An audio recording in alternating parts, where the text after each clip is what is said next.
What is up, everybody? SubiWRX here.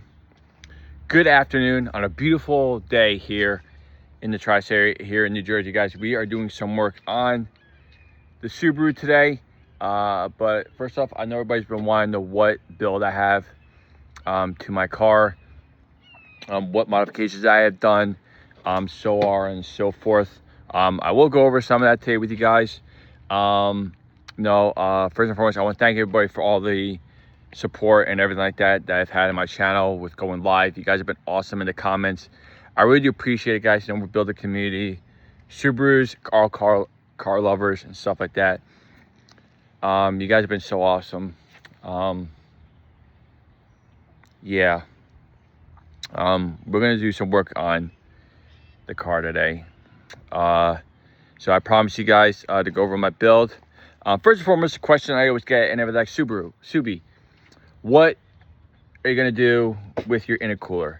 So a lot of people have been telling me, you know what, I should go front mount. Right now I have a top mount intercooler. If you guys can see, so right now I have a Mishimoto top mount intercooler right now that I installed. I am gonna go front mount.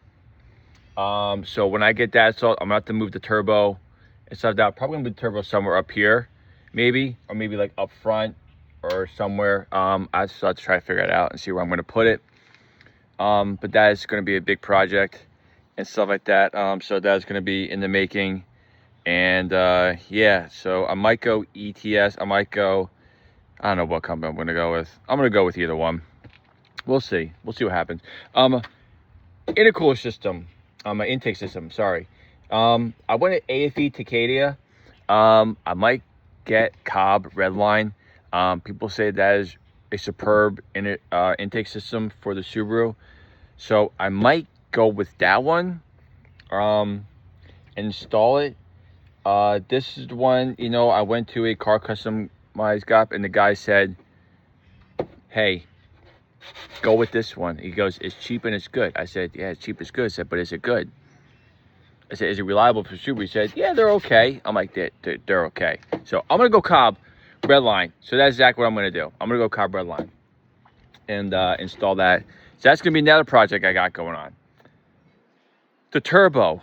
So when I got this car, the bypass valve was actually off the turbo inlet pipe, so it actually cracked all around. So I had to get a brand new turbo inlet pipe. So I went with Grimspeed, and I went with a Grimspeed bypass valve.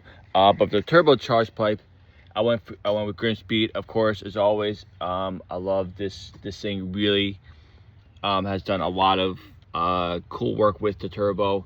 I love the spool. I love how fast my turbo spools with the Grimspeed charge pipe.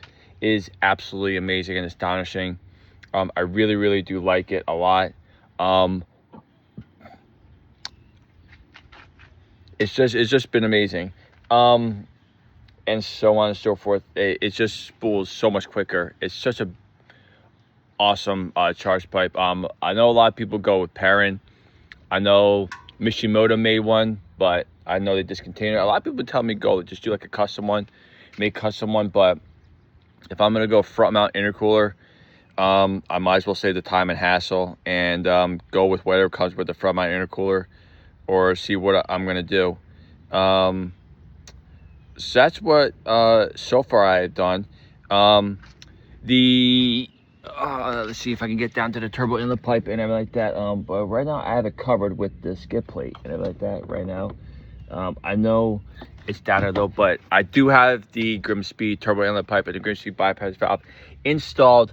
They are installed down there. They're somewhere down in this cluster mess and everything like that down here. So I know it's down there. Trust me, believe me, I know I installed it. So yeah, I was very careful when installing the turbo inlet pipe, because those bolts come off the turbo. I know people say they're forged, so I was very careful with that. Taking those screws off. So anybody who's trying to install the turbo inlet pipe or turbo charge pipe, be very careful. Those bolts are a pain in the neck.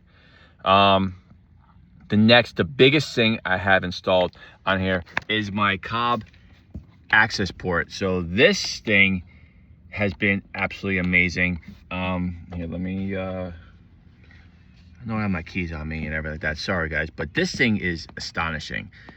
A lot of people have been telling me, you know, like when I first got my car, a lot of people have been telling me, you know, hey, Subi, you gotta get a Grimspeed access, a Cobb access port. I'm like, why? You know, and of course, this being my first Subaru, you know, I'm still learning a lot of things about the car. They said, you know, it will unlock your Subaru. You know, you can tune it how you want, your boost higher. I've noticed a significant horsepower gain and boost gain from my Subaru with the Cobb access port. So if you guys are looking for probably the best upgrade for your Subaru, get the Cobb access port. That thing will unlock your Subaru like never before. Absolutely unbelievable. Absolutely unbelievable. Probably one of the best upgrades I've probably ever done to my Subaru. The next thing, I was live one day and a guy said, your car sounds like a jet engine. Well, that's because the exhaust system I had installed. So I have a no muffled exhaust system. So I installed this whole thing last summer. So it's all the muffled 3.5 inch piping all the way through to the back and like that though. So no catalytic converters, no mufflers, no nothing. Full straight racing exhaust system. The J pipe is fully catless. But I have been running into a lot of issues with my O2 sensors, with my downstream and upstream O2 sensors. So I might get a catted J pipe, you know, because, you know, I run into P0137, which is what my Cobb access port always tells me. Hey, you got low voltage in your downstream O2 sensor, or you got low voltage. And I'm like, what the heck? I'm like, you know, and I changed it a lot, you know. I tried finding Denso downstream and upstream O2 sensors. I can't find them anywhere. So I went with Hitachi. Some guy told me go Hitachi, you know, they're like the OEM now. And with that, I'm like, what happened to Bosch? He said, and I looked on the Bosch website and he said, well, Bosch, I said, I'm not Bosch, sorry. Denso. Denso. They said, Denso, stop making them. And I tried finding them. Even online, I tried finding them. Can't find them anywhere. But if you guys know of a website to where I can get a Denso downstream and upstream O2 sensor, let me know. Comment it in the comments below.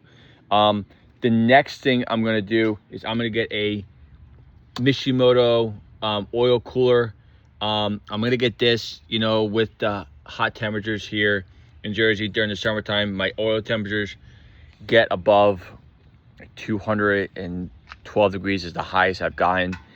So I'm going to get a Mishimoto oil cooler. I'm going to get a Mishimoto radiator and stuff like that to drop the coolant temperatures down significantly, and a Mishimoto oil cooler. So those are probably the biggest project I'm going to do to my Subaru. Tires I just replaced. I got Continental Extreme Contact GTs, which have been significantly really good with my Subaru. You know, so yeah, so that's what I'm going to be doing to my car. Everybody comment in the comments below what your favorite upgrade is to a Subaru, and stuff like that. So yeah, this is what I've done. I'm going to make some changes. I'm going to get a Cobb Redline intake system. I don't like the way the AFE Takeda has been performing on my car. I don't know. The guy said it's good, but, you know, it's all right. I mean, you can hear it, you know, when I excel, you can hear the little, you know, but, you know, I like turbo noises better, you know. That's what I like. But yeah, that is the video for today, guys. Please comment, subscribe to the channel, and everything like that, guys.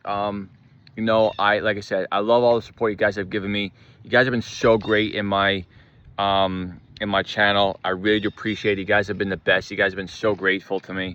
I really do appreciate it, guys. I'll see you guys all in the next video. SubiWRX, guys, out. Be good.